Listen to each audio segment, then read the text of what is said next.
ஆண்டவராகிய இயேசு கிறிஸ்துவின் நாமத்தில் காலை வாழ்த்துக்கள். இன்றைய மன்னா, என் முகத்தை தேடுங்கள் என்று சொன்னீரே, உம்முடைய முகத்தையே தேடுவேன் கர்த்தாவே என்று என் இருதயம் உம்மிடத்தில் சொல்லிற்று. சங்கீதம் 27 வசனம் 8. பாருங்கள், சங்கீதக்காரனாகிய தாவீது சொல்கிறாரு, நான் கர்த்தாவே, நான் கூப்பிடுகிற சத்தத்தை நீ கேட்டு எனக்கு இறங்கி எனக்கு உத்தரவாதம் செய்யணும் முந்தின வசனத்தில் சொல்லிவிட்டு, அந்த அடுத்த வசனம் தான் உங்கள் முகத்தை எனக்கு நான் உங்கள் முகத்தை தேடுங்கன்னு சொன்னீங்களே, நான் உங்கள் முகத்தை தான் தேடுறேன் ஆண்டவரே அப்படின்னு சொல்லி என் இருதயம் உம்மிடத்தில் சொல்லிட்டு அப்படின்னு சொல்கிறான். அடுத்த வசனம் பார்த்தீங்கன்னா, உன் முகத்தை எனக்கு மறையாதீங்க, நீர் கோபத்துடன் உமது அடியனை விலக்கி போடாதீங்கப்பா, நீங்கள் தான் எனக்கு சகாயம், நீங்கள் தான் ரட்சிப்பு, உங்கள் முகத்தை தான் தேடுன்னு சொன்னீங்க, அதே மாதிரி உங்கள் முகத்தை தேடுற ஆண்டவரே அப்படின்னு சொல்கிறத பார்க்குறோம். அப்படின்னா முகத்தை தேடுறதுனா என்ன அப்படின்னு சொல்லும்போது, நம்ம ஆண்டவருடைய சமூகத்தில் போய் உட்கார்ந்து அவரை நாம் தேட வேண்டும். அவருடைய சமூகத்தில் நித்தமும் அவரை தேட வேண்டும். அதுதான் ஜெபத்தின் மூலமாக நாம் தேட வேண்டும் என்பதுதான் இதை குறிக்குது. அது மட்டும் இல்லை, கர்த்தரை தேடுபவர்களுக்கு என்ன நடக்கணும் போது ஆமோஸ் 5:4-6 வசனங்கள்லாம் நிறைய இடத்துல சொல்லப்பட்டிருக்கு. கர்த்தரை தேடுங்கள், அப்பொழுது பிழைப்பீர்கள் என்று சொல்லப்பட்டிருக்கு.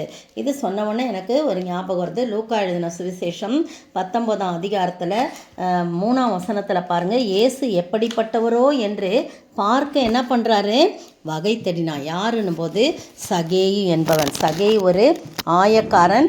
அவன் என்ன பண்ணுறான், ஆண்டவர் எப்படிப்பட்டவரோ என்று பார்ப்பதற்காக வகை தேடுறான். அவன் குள்ளனான படியினால் அவன் என்ன பண்ணுறான், ஏறுறான். ஒரு காட்டு அத்தி மரத்தில் என்ன பண்ணுறான், அவன் ஏறுறான். பாருங்கள், முதல்ல தேடுறான், ஓடி வரான், அதற்கு பிறகு அவன் ஏறுறான்.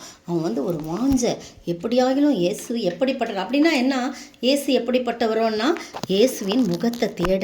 அவர் முகம் எப்படி இருக்கும், எல்லாரும் இயேசுவை பற்றி சொல்கிறாங்களே, அவர் முகத்தை நம்ம தேடணும் அப்படின்னு சொல்லிட்டு மிகுந்த மன வாஞ்சியோடு என்ன பண்ணுறான், அவன் தேடுறான். தேட அவன் தேடுறான்.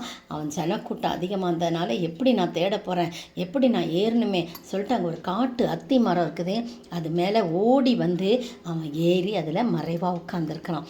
பார்த்தீங்களா, அப்போ இயேசு வராரு. அந்த இடத்துல வந்தவுடனே அண்ணாந்து பார்க்குறாரு. பாருங்கள், அவனை கண்டு, சகேவே, நீ சீக்கிரமாக இறங்கி வா, இன்றைக்கு நான் உன் வீட்டிலே தங்க வேணும். இவனுக்கு தாங்க முடியல சந்தோஷம். நான் அவருடைய முகத்தை, அவர் எப்படிப்பட்டவரென்று தேடி வாஞ்சியாய் நான் ஓடி வந்தேன். ஆனால் அவர் என்ன அண்ணாந்து பார்த்து, ஏன் முகத்தை பார்த்து சீக்கிரமாக இறங்கிவான்னு பேர் சொல்லி கூப்பிட்டதெல்லாமல் நான் உன் வீட்டில் தங்கணும்னு சொல்கிறாரு அப்படின்னு. எந்த ஒரு மனிதன் வாஞ்சியோடு இயேசு எப்படிப்பட்டவரோ என்று சொல்லி அவருடைய முகத்தை பார்க்க வாஞ்சியோடு காலை வேளையிலே அமர்கிறாரோ, அவன் பாருங்க, அவன் தேடினான் ஃபஸ்ட்டு, அடுத்தது ஓடி வரான். போகும் வழியில் முன்னாக ஓடி அவரை பார்க்கும்படி, அவர் முகத்தை பார்க்கும்படி ஒரு காட்டு அத்தி மரத்தில் ஏறினான். தேடினான், ஓடினான், ஏறினான். அவன் செஞ்ச இந்த 3 செயல்களும் இயேசுவின் முகத்தை பார்க்கும்படியாக.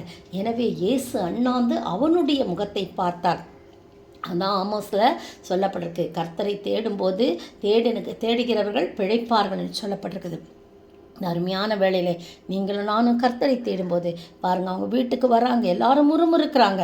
ஆனால் இவன் ஒரு பாவியான மனுஷன், இவர் வீட்டுக்கு போகிறாரு அப்படின்னு முறுமுறுக்கும் போது உடனே அவன், ஐயோ, என் நிமித்தம் இந்த அருமையான ஆண்டவர் எப்படி என்னையை போய் தேடி வந்தார்னு சொல்லிட்டு தன்னுடைய பாவங்களையெல்லாம் வழியில் நின்று அறிக்கை செய்கிறான். அப்போ ஆண்டவர் சொல்கிறார், இன்றைக்கு இந்த வீட்டுக்கு ரட்சிப்பு வந்தது, இவனும் ஆபிரகாமுடைய குமாரனாக இருக்கிறான்னு சொல்லி. எத்தனை பெரிய சந்தோஷம் பார்த்தீங்களா. நீங்களும் நானும் கர்த்தருடைய முகத்தை தேடுவோமா?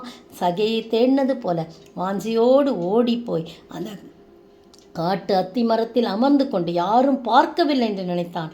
ஆனால் இயேசு அவனுடைய முகத்தை பார்த்தார், அவன் அண்டை வந்தார், அழைத்தார், அவன் வீட்டுக்கு சென்றார், ரட்சிப்பை கொடுத்தார். நீங்களும் நானும் இயேசுவின் முகத்தை தேடும்போது நமக்கு ஒரு விடுதலை, எந்தெந்த காரியங்களிலிருந்து விடுதலை வேணுமோ அத்தனை காரியங்களுக்கும் ஒரு விடுதலை, ஒரு ரட்சிப்பு, ஒரு பெரிய பிழைப்பு, ஒரு சமாதானம் கிடைக்கும். அப்படிப்பட்ட ஆண்டவருடைய முகத்தை தேடுவோமா? ஜெபிப்போம். சகேயு ஆயக்காரன் மிக குள்ளமானவன். ஒரு நாள் இயேசு வருவதை அறிந்தான். எரிகோவின் மாந்தரெல்லாம் திரண்டு கூடவே ஏறினானே குள்ள சகேயு காட்டத்தி மரத்தில். இறைவனேசு வருகையில் மரத்தில் அவனை காணவே, இறங்கி வா, நான் உந்தன் வீட்டில் தங்குவேன் என்றார். இறங்கி வா, நான் உந்தன் வீட்டில் தங்குவேன் என்றார். ஸ்தோத்திரிக்கிற ஆண்டவரே, துதிக்கிற ராஜா. எந்த ஒரு மனிதன் உம்முடைய முகத்தை தேடும்படியாக வாஞ்சிக்கிறானோ கர்த்தாவே அவர் பிழைப்பான், அவன் விடுதலையாக்கப்படுவான், அவன் ரட்சிப்பை அடைவான், ஒரு பெரிய சமாதானம் கிடைக்கும், அவனை பிழைப்பூட்டுவீர் ஆண்டவரே. அப்படிப்பட்ட ஸ்லாக்கியத்தை நாங்களும் பெற்றுக்கொள்ளும்படியாக உம்முடைய முகத்தை நாங்கள் தேட வாஞ்சியாயிருக்க உதவி செய்ய வேண்டும் என்று கர்த்தரும் மீட்பரும் ராஜாவுமாகிய இயேசு கிறிஸ்துவின் விலையேறப்பட்ட நாமத்தில் ஜெபிக்கிறேன் பிதாவே, ஆமேன். நேற்றைய பதில்: ஒருவனும் கோடி துண்டை பழைய வஸ்திரத்தோடு இணைக்க மாட்டான், இணைத்தால் அதனோடே இணைத்த துண்டு வஸ்திரத்தை அதிகமாய் கிழிக்கும், பீறலும் அதிகமாகும். மத்தேயு 9:16. இன்றைய கேள்வி: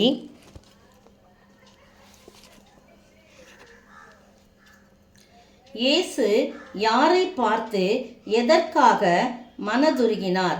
இயேசு யாரை பார்த்து எதற்காக மனதுருகினார்?